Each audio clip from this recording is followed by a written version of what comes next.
Hello everyone, আসসালামু আলাইকুম। কেমন আছেন সবাই? আই হোপ সবাই অনেক বেশি ভালো আছেন। আলহামদুলিল্লাহ আমিও আমার পরিবার পরিজন নিয়ে ভালো আছি।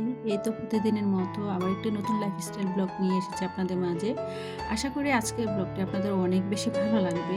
আজকের ব্লগটি আমি সকালবেলায় শুরু করেছি। এখানে সকালে আজকে একটা অন্যরকম পিঠা বানাবো, যেটাকে বলে আসলে চুষি পিঠা। যেহেতু রমজান মাস চলে এসেছে, শীতও কিন্তু চলে যাচ্ছে। তো আমার কিন্তু এই বছর চুষি পিঠা খাওয়া হয়নি। অনেকদিন ধরে ইচ্ছে করছিল বানাবো, বানাবো বলে আসলে অলসতা করে আর বানানো হচ্ছিল না। যার কারণে আরকি আগে থেকে কিছুটা চাল আমি ভিজিয়ে রেখেছিলাম। তারপরে চালগুলো আরকি ব্লেন্ড করে নিয়েছি। আর এখানে চুষি পিঠা বানানোর জন্য যে ডো হয়, সেই ডোটা আরকি তৈরি করে নিয়েছি।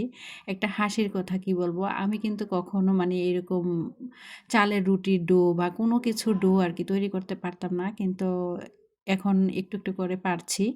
আসলে মানুষ পারে না এমন কোনো কিছু নাই। মানুষ হচ্ছে অভ্যাসের দাস। চেষ্টা করলেই আসলে মানুষ অনেক কিছু পারে। আমি যেই সময় যেই মেয়েটা একটা রুটি বেলতে পারতাম না, আলহামদুলিল্লাহ এখন কিন্তু মাশাআল্লাহ অনেক কিছু শিখে গিয়েছি। আসলে সময় আর পরিস্থিতি মানুষকে কখন কোথায় নিয়ে দাঁড় করায় বা কত কিছু যে শিখতে হয়। আসলে বিয়ে নামক বিদ্যালয় বা শ্বশুরবাড়ি নামক বিদ্যালয়টা যদি না থাকতো, তাহলে মেয়েরা আসলে কোনো কাজেই আমার মনে হয় শিখতে পারতো না। বাবার বাড়িতে প্রতিটা মেয়ে কিন্তু ননির পুতুলের মতো থাকে। কারণ বাবার বাড়িতে মায়ের আদর, বাবার আদর পেয়ে কিন্তু মেয়েরা কখনো বিয়ের আগে এত কিছু করে না। কিন্তু যখন হাসব্যান্ডের বাড়িতে যায়, একটু, একটু করে কিন্তু তাকে সবকিছু শিখে নিতে হয়। তো যাই হোক, একটু ভিডিও রিলেটেড কথা বলি।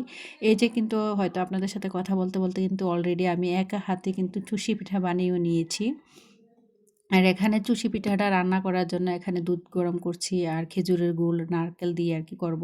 আর একটা পাতা দেখিয়েছি আপনাদেরকে। এই পাতাটাকে আমাদের এলাকায় আরকি পায়েস পাতা বলে নামে ডাকে। এই পাতাটা দিয়ে আপনি সেমাই রান্না করেন বা যেকোনো ধরনের পায়েস বা যেকোনো ফিরনি জাতীয় যেকোনোতে দিলে এত বেশি সেন্ট হয় কি বলবো। আর আমার কাছে না এত বেশি ভালো লাগে এই পায়েসের ঘ্রাণটা শুনতে। তো যাই হোক, এদিকে আরকি রান্নাটা প্রায় করে নিয়েছি। তো এখন একটু আপনাদের মাঝে শেয়ার করলাম। আর এখানে ক্যামেরাটা কেন জানি এরকম এসেছে বলতে পারবো না। তো অলরেডি কথা বলতে, বলতে কিন্তু এদিকে আমার চুষি পিঠা রান্নাটা কিন্তু হয়ে গিয়েছে। আর চুষি পিঠা কিন্তু আমি খেজুরের গুড় দিয়ে রান্না করেছি। কিন্তু আমি একটা জিনিস ভুলে গিয়েছি, খেজুরের গুড়টা কিন্তু দুধের সাথে আরও আগে থেকে দেওয়ার দরকার ছিল। একদম দুধ জাল করে ফেলেছি, তখন আরকি দিয়েছি, তখন বুঝতে পারিনি। তো যাই হোক, এখানে আরকি আমার চুষি পিঠা কিন্তু রান্না হয়ে গিয়েছে। তো অফ ক্যামেরাতে কিন্তু পরোটা বানিয়ে নিয়েছি, ডিম ভেজে নিয়েছি আর চুষি পিঠা, এগুলো দিয়ে আরকি আজকে সকালে নাস্তা খেয়ে নেব। তো ভিডিওর এই পর্যায়ে এসে যে সকল প্রিয় মিষ্টি আপুরা আমার ভিডিওটি দেখছেন, প্লিজ ভিডিওটিতে একটি লাইক দিয়ে দেবেন। কারণ আপনাদের একটা লাইক আমার কাছে অনেক বেশি মূল্যবান। আর যে সকল মিষ্টি আপুরা প্রতিনিয়ত আমাকে সুন্দর, সুন্দর করে মিষ্টি, মিষ্টি করে কমেন্ট করে, আমাকে প্রতিনিয়ত নতুন, নতুন ভিডিও বানানোর জন্য অনুপ্রেরণা যোগায়, সে সকল আপুদের জন্য রইল আমার অন্তরের অন্তরস্থল থেকে অনেক, অনেক দোয়া ও ভালোবাসা। তারপরে আরকি এখানে সকালে নাস্তাটা খেয়ে নিয়েছি। তারপরে সোজা চলে এসেছি, রমজান যেহেতু চলেই এসেছে, তো আজকে রমজান উপলক্ষে পুরো রমজান মাসের জন্য মাছের বাজার প্লাস মাংসের বাজার গুছিয়ে নিলাম। তার সাথে আমার সংসারের কাজকর্ম, এগুলাই আরকি আজকে আপনাদের মাঝে শেয়ার করব। আশা করি ভিডিওটা আপনাদের অনেক বেশি ভালো লাগবে। তো দেখতে, দেখতে রমজান কিন্তু প্রায় সন্নিকটে চলে এসেছে। যদিও এটা আমার দেখা গিয়েছে শুক্রবার, শনিবার ২ দিনের ভিডিও আরকি ছিল। তো আমি যেহেতু একদিন পরে, পরে ভিডিও দেই, দেখা গিয়েছে শুক্রবার, শনিবারের ভিডিওটা আজকে আরকি রবিবারে দিচ্ছি। আর বুধবার, বৃহস্পতিবারের ভিডিওটা কিন্তু আমি শুক্রবারে দিয়েছিলাম। তো এখানে আরকি ফ্রিজটা ডিপ ক্লিন করে নিচ্ছি। দেখতে, দেখতে কিন্তু রোজা একদম চলেই এসেছে। আর দেখা গিয়েছে ভিডিওটা আমার আরও ২ দিন আগে করা ছিল। যেহেতু আমার ভিডিওর ডেট আজকে দেওয়া, তো আজকেই দিতে হচ্ছে আরকি। তো যাই হোক, শুক্রবারের ভিডিও আর শনিবারের ভিডিও মিলিয়ে আরকি। তো এখানে আরকি ফ্রিজটা ডিপ ক্লিন করে নিচ্ছি। আসলে আমি একটা জিনিস দেখেছি, যেকোনো জিনিস আপনি যতই যত্ন রাখেন না কেন, যত্নে রাখবেন, ওই জিনিসটা কিন্তু তত বেশি ভালো থাকে। হোক সেটা সম্পর্ক, হোক সেটা আপনার ঘরের আসবাবপত্র, হোক সেটা গাছপালা। তো এই যে দেখতে পাচ্ছেন আমার ফ্রিজটা, হয়তো অনেকে ভাববেন যে এত আগের পুরনো ফ্রিজ। হ্যাঁ, সত্যি কথা, এই ফ্রিজটার কিন্তু ১৫ বছর হয়ে গিয়েছে। আমার বাবা যখন আমার বিয়ে হয়েছিল, তখন আরকি খুশি হয়ে আমাকে এই ফ্রিজটা দিয়েছিল। তো আজ প্রায় ১৫ বছর হয়ে গিয়েছে, আলহামদুলিল্লাহ। এখনও কিন্তু ফ্রিজটা আমার ভালো রয়েছে। এখন পর্যন্ত কিন্তু কোনো মেকানিক্সের হাত লাগেনি এই ফ্রিজের মধ্যে। এত বেশি ভালো পড়েছে। যদিও ওয়ালটনের পণ্য অনেক বেশি ভালো পড়েছে আর কি।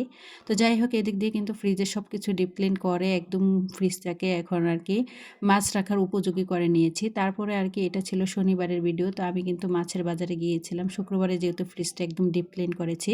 তো রমজান তো চলে এসেছে, রমজান মাসের জন্য তো আসলে মাছের বাজার করতেই হবে। আর রমজান আসলে দেখবেন দেখা গিয়েছে সবসময় দেখা গিয়েছে একই রকমের খাবার কিন্তু আমরা খেতে পারি না, বিভিন্ন রকমের খাবার কিন্তু খেতে হয় ভালো মন্দ মিলিয়ে। তো এই যে এখানে আজকে কিন্তু অনেক রকমের মাছ নিয়ে এসেছি, মোট 4 রকমের আর কি। এখানে চিংড়ি মাছ ছিল হাফ কেজি, আর পাবদা মাছ ছিল হাফ কেজি, আর এখানে রুই মাছ নিয়ে এসেছি, পাঙ্গাস মাছ নিয়ে এসেছি, কারণ পাঙ্গাসটা যেহেতু আমার ছেলে মেয়েরা খাবে। আর অন্য অন্য মাছগুলো কিন্তু আমার অনেক বেশি পছন্দের। আমার বাচ্চারা যদিও চিংড়ি মাছ খায়, চিংড়ি মাছটা কিন্তু আমার বাচ্চাদেরও অনেক বেশি পছন্দের। তো যাই হোক, এখানে কিন্তু আজকে মাছের বাজার করে নিয়েছে আমি আমার পছন্দ অনুযায়ী আর কি। রমজান মাস যেহেতু চলে এসেছে, তো রমজান উপলক্ষে আর কি এখানে মাছের বাজারটা এখন গুছিয়ে নেব। তো এখন কিন্তু বাসায় কিন্তু এনে আমার পাবদা মাছগুলো কাটতে হয়েছে, আর বড় মাছগুলো আমি কিন্তু বাজার থেকেই কেটে এনেছিলাম, আর চিংড়িটাও কিন্তু আমি পরিষ্কার করে রেখে দেব। দেখা গিয়েছে আসলে রমজান মাসে এরকম টাইপের খাবারগুলো কিন্তু খেতে অনেক বেশি ভালো লাগে। তো যার কারণে দেখা গিয়েছে আমি আমার পছন্দ অনুযায়ী আর কি মাছের বাজারটা করে নিয়েছি। যেহেতু পুরো রমজান মাস যদিও দেখা গিয়েছে আমাদের মুসলমানদের মানে অনেক রকমের খাবারের আয়োজন হয়। আসলে অনেকে আবার বলবেন রমজান মাস কি তাহলে খাবারের জন্য? আসলে কিন্তু না, তা হচ্ছে আল্লাহর রহমত বরকত আর মাগফিরাতের মাস।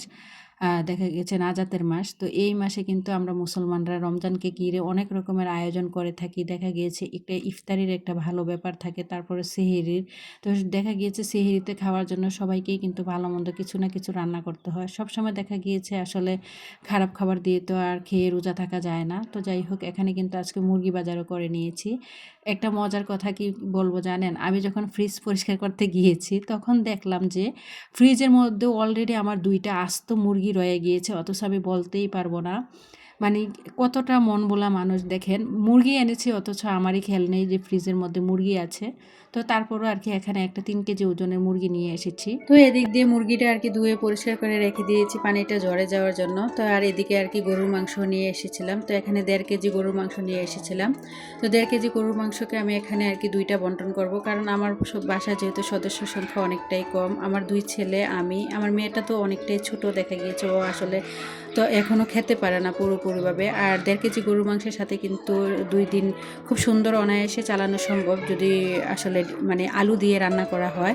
আসলে আমরা গৃহিণীরা যদি একটু বুদ্ধি করে একটু টেকনিক খাটিয়ে চলি তাহলে কিন্তু আসলে কম টাকার অল্প টাকার বাজার দিয়েও কিন্তু অনেক দিন চালানো সম্ভব। তার জন্য অবশ্যই বুদ্ধি করে চলতে হবে, চালাতে হয় বা সব দিক ম্যানেজ করতে হয়।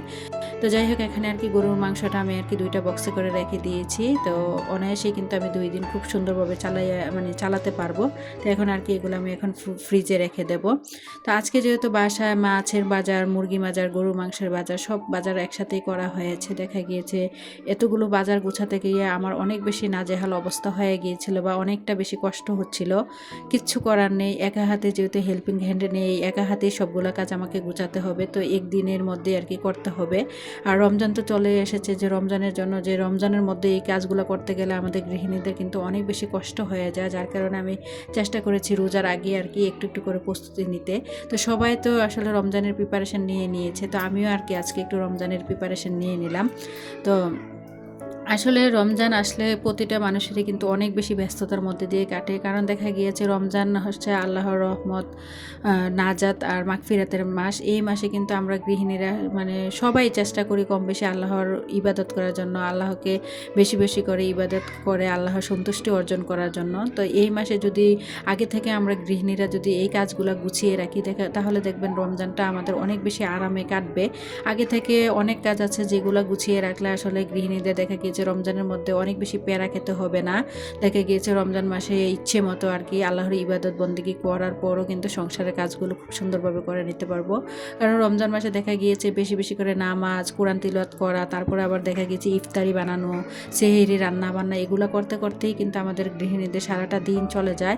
তারপরে আবার রাতের বেলা দেখা গিয়েছে তারাবি নামাজ পড়তে হয়। আসলে এই সময় এখন থেকে যদি আমরা এই কাজগুলো গুছিয়ে না রাখি তাহলে দেখবেন রমজান মাস আসলে কিন্তু আমাদের প্রতিটা গৃহিণীদের এই কিন্তু অনেক বেশি কষ্ট হয়ে যায়। তো রমজানের আগে সব আপুরাই কিন্তু প্রিপারেশন নিয়ে নিয়েছেন, আর আমি আজকে আর কি নিয়ে নিলাম। আর যদিও ফ্রোজেন আইটেমগুলো রয়েছে সেগুলোকেও কিন্তু আমাকে ফ্রোজেন করতে হবে, তো অবশ্যই নেক্সট ভিডিওতে দেখতে পাবেন আমার ফ্রোজেন আইটেম। তো যাই হোক, এদিক দিয়ে আপনাদের সাথে কথা বলতে বলতে কিন্তু মাছের বাজার, মুরগির বাজার, গরুর মাংসের বাজার সব বাজার গুছিয়ে নিয়েছি। তারপরে চলে এসেছি দুপুরে রান্নাবান্না করার জন্য। তো আমার ফ্রিজে যেহেতু আগে থেকে মুরগি ছিল, তো পুরনো যে মুরগিগুলো ছিল সেগুলো আর কি নামিয়ে নিয়েছি। আজকে বাসায় রোস্ট আর পোলাও রান্না করব, যেহেতু এটা শুক্রবারের ভিডিও আর শনিবারের ভিডিও ছিল। তো শুক্রবার আসলে তো সবার বাসায় আসলে ভালো মন্দ রান্না করা হয়। তো আমার বাচ্চাদেরকেও আমি সবসময় চেষ্টা করি শুক্রবার আসলে আমার সাধ্য অনুযায়ী সবসময় আর কি খুশি করার জন্য, তো ওদের পছন্দের খাবারগুলো রান্না করার জন্য আর কি। তো এখানে আজকে মুরগির রোস্ট আর পোলাও রান্না করব। আসলে আমার বাচ্চারা বেশি কোনো কিছু প্রয়োজন হয় না, ভালো রান্না হলে এক পদ দিয়েই কিন্তু ওদের হয়ে যায়। তো আসলে আজকে আমি বেশি কিছু রান্না করব না, শুধু রোস্ট আর পোলাও করব, আর দেখা গিয়েছে একটা মিক্সড যে সালাদ বলে ওই সালাদটা করব আর কি।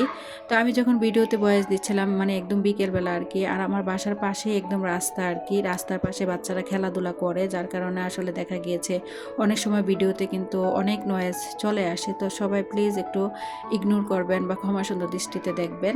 তো যাই হোক, এদিক দিয়ে কিন্তু মুরগির রোস্টটা রান্না হয়ে গিয়েছে। তো এখন কিন্তু আমি এখানে পোলাওটাও করে নিয়েছি, আর পোলাওটা এত বেশি সুন্দর হয়েছিল কি বলবো, অনেক বেশি সাদা হয়েছিল আর জর্জরা টাইপের হয়েছিল। তো এখন আর কি এখানে একটু ঘি দিয়ে দিচ্ছি, আর ঘি দিলে পোলাও বলেন বিরিয়ানি বলেন মানে ঘি দিলে এত বেশি সেন্ট হয়, আর এই জিনিসগুলো খেতেও কিন্তু অনেক বেশি মজা হয়। তো যাই হোক, ভিডিওর এই পর্যায়ে আবারও প্রিয় আপুদের কাছে রিকোয়েস্ট রইল, যারা প্লিজ ভিডিওতে লাইক দিতে ভুলে গিয়েছেন, হার্ডলিভাবে বলছি প্লিজ একটা লাইক দিয়ে দেবেন, কারণ একটা ভিডিও বানাতে গেলে আমাদের অনেক বেশি কষ্ট হয়। আজকের যে ভিডিওটা দেখেন, ফ্রিজ পরিষ্কার করা, মাছের বাজার গোছানো, মাংসের বাজার গোছানো, আবার ভালো মন্দ রান্নাবান্না করা, এই ভিডিওগুলো করতে আমার 2টা দিন লেগেছে। আর এই মানে ভিডিওটা এডিট করতেও কিন্তু আমার অনেকক্ষণ সময় লেগেছে। তো এত কষ্ট করে একটা ভিডিও বানানোর পরও যদি ভিডিওতে সেই পরিমাণে ভিউজ না হয়, তাহলে মনের মধ্যে কত বেশি কষ্ট লাগে বলেন তো আপুরা। এত কষ্ট করে একটা ভিডিও বানাই, ভিডিও বানানোর পরও যদি ওই পরিমাণ মানে ভিডিওতে ভিউজ না হয়, তাহলে সব আপুদেরই কিন্তু অনেক বেশি কষ্ট হয়। তো যাই হোক, এদিক দিয়ে কথা বলতে বলতে কিন্তু রান্নাগুলো কমপ্লিট হয়ে গিয়েছে। তো ছেলেরা যেহেতু নামাজে চলে গিয়েছিল, তো ওরা কিন্তু নামাজ থেকে চলে এসেছে, তো ওদেরকে এখন আর কি টেবিলে খাবারটা দিয়ে দিচ্ছি। তো আজকে খাবারে তো মেনুতে ছিল শুধুমাত্র রোস্ট, পোলাও, আর দেখা গেছে একটা মিক্সড যে সালাদ হয় ওই সালাদটা করেছিলাম, আর চুষি পিঠা দিয়ে দিয়েছিলাম। আর বাঙালিরা কিন্তু ঝাল জাতীয় খাবার খাওয়ার পর অবশ্যই মিষ্টিমুখ করে। তো যাই হোক, দুপুরে খাওয়া দাওয়া শেষ করে এটা ছিল একদম বিকেলবেলা। তো বিকেলবেলা ভাবলাম যেহেতু একটু সময় আছে বেসনটা বানিয়ে নিই। তো বেসন বানানোর জন্য আমি আর কি এখানে 3 রকমের ডাল নিয়েছিলাম, পোলাওর চাল নিয়েছিলাম। আমি সবসময় চেষ্টা করি আর কি বাসায় বেসন বানানোর জন্য। তো এই ডালগুলো নিয়ে চালগুলো নিয়ে ভালোভাবে একটা শুকনো ন্যাকড়ার সাহায্যে আর কি এগুলো একটু মুছে পরিষ্কার করে নিয়েছিলাম, যেহেতু রোদে শুকায়নি। তারপরে আর কি অফ ক্যামেরাতে আমি এগুলো টেলে নিয়েছিলাম, তারপরে এখানে ব্লেন্ড করে নিয়েছি। তো এখন চেলে নিচ্ছি আর কি। আমি সবসময় এইভাবে করে আর কি বেসনটা বানাই। তো এখন বেসনটা আর কি মানে ঝাড়ের মধ্যে রেখে দেব। আর এই মানে রেডিমিক্স যে বেসন বাজার থেকে কিনে আনা হয়, ওই বেসন থেকে কিন্তু এই ঘরোয়া উপায়ে বেসন বানালে অনেক বেশি ভালো হয়। তো যাই হোক, এখানে বেসনটা গুছিয়ে নিচ্ছিলাম। তো আমার পরবর্তী ভিডিও দেখার আমন্ত্রণ জানিয়ে আজকের মতো ভিডিওটা এখানে শেষ করলাম। সবাই ভালো থাকবেন, খুদা হাফেজ, আসসালামু আলাইকুম।